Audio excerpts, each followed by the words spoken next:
একটা মাহফিলে 10 লাখ 15 লাখ লোক হওয়া, এটা দুনিয়ার কোনো রাষ্ট্রপ্রধানের ইতিহাসেও নেই, ঠিক কিনা বলুন?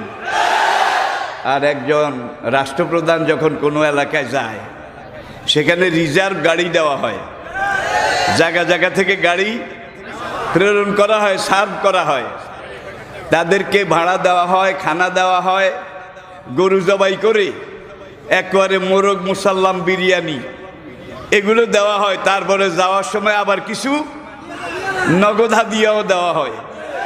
কিন্তু আমাদের মাহফিলে, আমার ছেলেদের, আমার সন্তানদের মাহফিলে যারা আসে, তারা নিজের খরচে আসে, নিজের খরচে খায়। আজকে তাকে এই দেশে থাকতে দেওয়া হয়নি। সোজা কথা, সংক্ষিপ্ত কথা, চূড়ান্ত কথা, শেষ কথা, মিজান আবার আসবে, বিজয়ীর বেশে আসবে এই দেশের তাওহীদি জনতা।